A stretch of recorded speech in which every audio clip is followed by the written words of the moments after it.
నమస్తే, welcome to BRK. నేను దేవిక.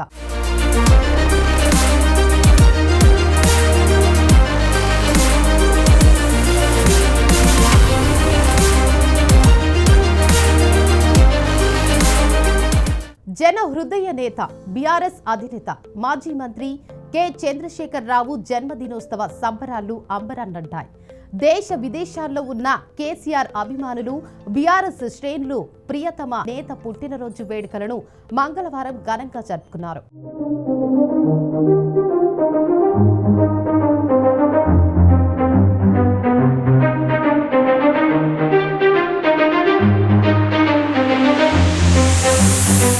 కేసీఆర్ విద్యాభ్యాసం 1954 ఫిబ్రవరి 17వ తేదీన కల్వకుంట్ల రాఘవరావు, వెంకటమ్మ దంపతులకు ప్రస్తుత సిద్దిపేట జిల్లా చింతమడక గ్రామంలో జన్మించారు కల్వకుంట్ల చంద్రశేఖర్ రావు. నిజానికి కేసీఆర్ పూర్వీకులది సిరిసిల్ల జిల్లా నర్మాల. అయితే అక్కడ మానేరు నదిపై నిర్మించిన జలాశయం కారణంగా భూమిని కోల్పోయిన కేసీఆర్ కుటుంబం పరిహారం తీసుకుని చింతమడకలో స్థిరపడ్డారు. కేసీఆర్ ప్రాథమిక విద్యాభ్యాసం అంతా దుబ్బాకలో జరిగింది. దుబ్బాకలో గురువుల దగ్గర ఉండి విద్యను అభ్యసించారు కేసీఆర్. తర్వాత హై స్కూల్లో చదువు కోసం కేసీఆర్ సిద్దిపేట వెళ్లారు. అక్కడ హై స్కూల్ విద్యను పూర్తి చేశారు.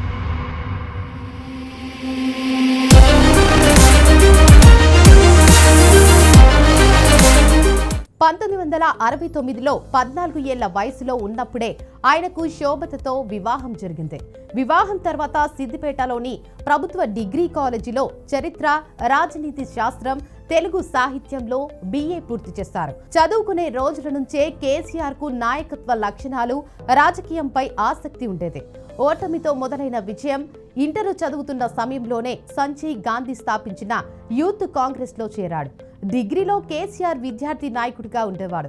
విద్యార్థి సంఘం అధ్యక్షుడిగా తొలిసారి పోటీ చేసిన కేసీఆర్ ఓటమి పాలయ్యాడు. అయితే ఆ ఓటమి రాజకీయాల్లోకి రావాలన్న కేసీఆర్ ఆశను ఏమాత్రం తగ్గించలేదు. రెట్టించిన ఉత్సాహంతో దూసుకెళ్లారు. ఈ క్రమంలోనే మదన్ మోహన్ తో కేసీఆర్ కు పరిచయం ఏర్పడింది. డిగ్రీ పూర్తి కాగానే మదన్ మోహన్ దగ్గర శిష్యుడిగా చేరాడు. మదన్ మోహన్ తో ఏర్పడ్డ సన్నిహిత్యమే కేసీఆర్ లో తెలంగాణపై ఆసక్తి మొదలైంది.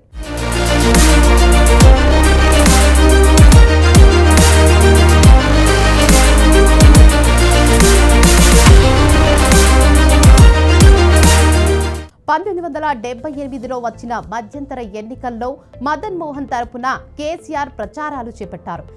ఆ సమయంలో ఆయన ప్రసంగాలకు ప్రజలు పెద్ద ఎత్తున ఆకర్షితులయ్యారు. 1980లో సంజయ్ గాంధీ మరణం తర్వాత కేసీఆర్ కి ఏం చేయాలో అర్థం కాలేదు. కాంగ్రెస్ లో 13 ఏళ్ల ప్రయాణం, టీడీపీతో పొత్తు, సొంత కుంపటి. సుమారు 13 ఏళ్ల పాటు కాంగ్రెస్ లో ఉన్న కేసీఆర్ 1983లో ఎన్టీఆర్ టీడీపీని ఏర్పాటు చేయగా ఆ పార్టీలో చేరారు. కేసీఆర్ లోని నాయకత్వ లక్షణాలు చూసిన ఎన్టీఆర్ 1983లో తొలిసారి సిద్దిపేట నుంచి ఎమ్మెల్యేగా పోటీ చేసే అవకాశం ఇచ్చారు.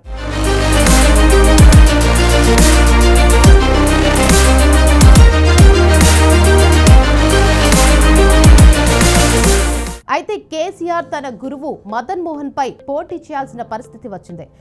ఈ ఎన్నికల్లో మదన్ మోహన్ పై కేవలం 877 ఓట్ల తేడాతో ఓటమి పాలయ్యారు. 1985లో సిద్దిపేట నియోజకవర్గం నుంచి తొలిసారి ఎమ్మెల్యేగా గెలిచారు. కాంగ్రెస్ అభ్యర్థి టి మహేందర్ రెడ్డిపై విజయం సాధించారు.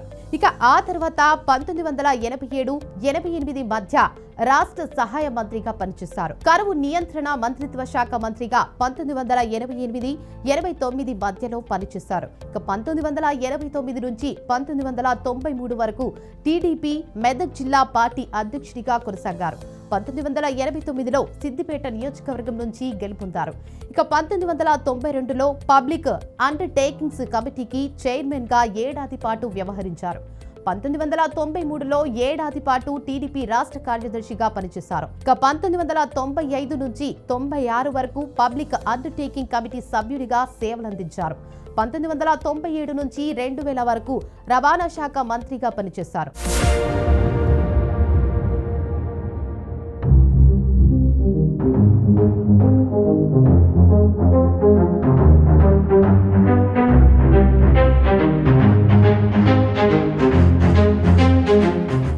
తెలుగు రాజకీయాల్లో మలుపు తిప్పిన రోజు తెలంగాణ తల్లి ఊపిరి పీల్చుకున్న రోజు. కేసీఆర్ రాజకీయ జీవితాన్ని 1999 సంవత్సరం మలుపు తిప్పిందని చెప్పడంలో ఎలాంటి సందేహం లేదు.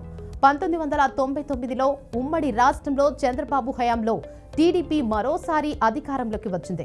ఇక ఈ సమయంలోనే చంద్రబాబు సిబిఐ మాజీ డైరెక్టర్ విజయ రామారావు టీడీపీలో చేరారు. 1999 ఎన్నికల్లో విజయ రామారావు ఖైరతాబాద్ నుంచి విజయం సాధించారు. ఇక ఆ సమయంలో చంద్రబాబు విజయ రామారావుకు మంత్రివర్గంలో స్థానం కల్పించి కేసీఆర్ కు డిప్యూటీ స్పీకర్ గా పదవి ఇచ్చారు. ఇక ఈ కారణంగానే కేసీఆర్ టీడీపీకి రాజీనామా చేశారని చెబుతుంటారు. అయితే కేసీఆర్ మాత్రం ప్రత్యేక తెలంగాణ రాష్ట్ర సాధన లక్ష్యంగా ఈ నిర్ణయం తీసుకున్నారని ఆ పార్టీ నేతలు చెబుతారు. 1991 నుంచి 2001 వరకు డిప్యూటీ స్పీకర్ గా సేవలందించిన కేసీఆర్ 2001లో టీడీపీ సభ్యత్వానికి ఎమ్మెల్యే పదవికి రాజీనామా చేసి టీఆర్ఎస్ పార్టీని ఏర్పాటు చేశారు. 2003లో new states national front convener గా సేవలందించారు. ఇక 2004లో 14వ లోక్సభ ఎన్నికల్లో కరీంనగర్ నుంచి గెలుపొంది తొలిసారి ఢిల్లీకి వెళ్లారు. ఇక ఆ తర్వాత కేబినెట్ హోదాలో కార్మిక మంత్రిగా సేవలందించారు. అయితే 2006 సెప్టెంబర్ 23న లోక్సభకు రాజీనామా చేసిన కేసీఆర్ అదే ఏడాది డిసెంబర్ 7న జరిగిన ఉప ఎన్నికల్లో కరీంనగర్ నియోజకవర్గం నుంచే గెలుపొందారు. 2004 అసెంబ్లీ ఎన్నికల్లో కాంగ్రెస్, సిపిఐ, సిపిఎంతో కలిసి టీఆర్ఎస్ పోటీ చేసింది. ఇక ఈ ఎన్నికల్లో టీడీపీ ఓటమి పాలైంది. ఇక ఈ సమయంలో ఎంపీగా గెలిచిన కేసీఆర్, నరేంద్రలు ఇద్దరు యూపీఏ ప్రభుత్వంలో కేంద్ర మంత్రులుగా పనిచేశారు. రాష్ట్రంలో కెప్టెన్ కాంతారావు, హరీష్ రావు, నాయిని నరసింహారెడ్డిలకు మంత్రి అవకాశం ఇచ్చారు వైఎస్ఆర్. అయితే 2006లో కాంగ్రెస్ విధానాలు నచ్చని కేసీఆర్ యూపీఏ నుంచి వైదొలిగి ఎంపీ పదవికి రాజీనామా చేశారు. కరీంనగర్ నుంచే మళ్లీ పోటీ చేసి విజయం సాధించడం విశేషం. ఇక 2009లో కేసీఆర్ టీడీపీతో చేతులు కలిపారు. తెలంగాణ సాధనే తమ ఏకైక లక్ష్యమని, ఇందుకోసం ఎవరితో అయినా పొత్తుకు సిద్ధమని ఆ సమయంలో కేసీఆర్ తేల్చి చెప్పారు. అయితే ఆ ఎన్నికల్లో కాంగ్రెస్ మరోసారి గెలిచింది. టీడీపీ కూటమి పరాజయం మూటగట్టుకుంది.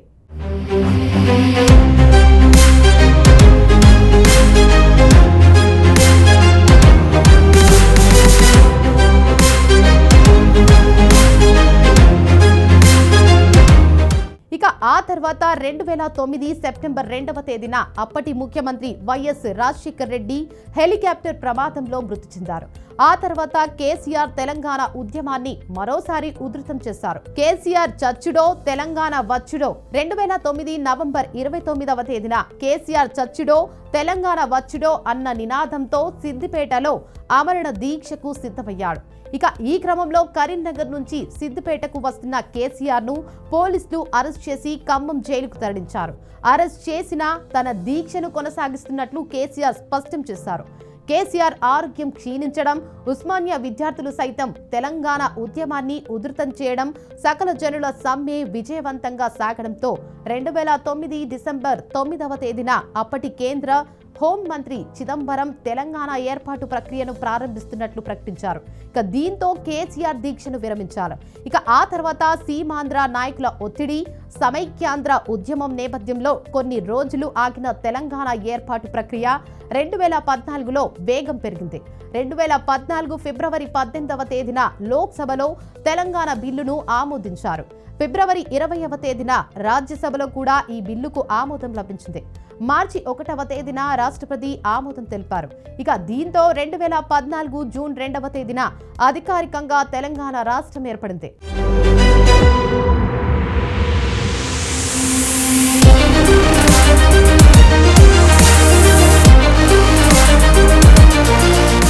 రెండు 2014లో స్వరాష్ట్రం పాలనలో తొలి సీఎంగా కేసీఆర్ చరిత్ర. కొట్లాడి సాధించిన తెలంగాణకు తొలి ముఖ్యమంత్రిగా నియమితులై చరిత్రలో చెరగని ముద్ర వేశారు కేసీఆర్. 2014 ఎన్నికల్లో టీఆర్ఎస్ 63 స్థానాల్లో విజయం సాధించింది. తెలంగాణ రాష్ట్రాన్ని అధికారికంగా ప్రకటించిన రోజే కేసీఆర్ ముఖ్యమంత్రిగా ప్రమాణ స్వీకారం చేయడం విశేషం.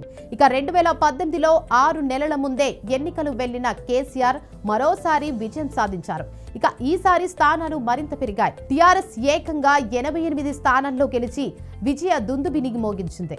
ఇక కేసీఆర్ 9.5 ఏళ్ల పాలనలో మిషన్ భగీరథ, రైతు బంధు, కళ్యాణ లక్ష్మి, షాదీ ముబారక్, హరితాహారం, టిఎస్ ఐసాప్, టిఎస్ ఐపాస్, ఆసరా పథకం, రైతు బీమా వంటి అనేక సంస్కరణలు తీసుకొచ్చారు. ఇక ముచ్చటగా మూడోసారి కేసీఆర్ ముఖ్యమంత్రి కాలేకపోయారు. పార్టీ పేరును బీఆర్ఎస్ గా మార్చి దేశ రాజకీయాల్లోకి ఎంట్రీ ఇద్దామనుకున్న కేసీఆర్ ఆశ ఫలించలేదు. ఇక 2023 డిసెంబర్లో జరిగిన తెలంగాణ అసెంబ్లీ ఎన్నికల్లో బీఆర్ఎస్ కేవలం 39 సీట్లకే పరిమితమైంది. కాంగ్రెస్ 64 స్థానాల్లో గెలిచి విజయం సాధించింది.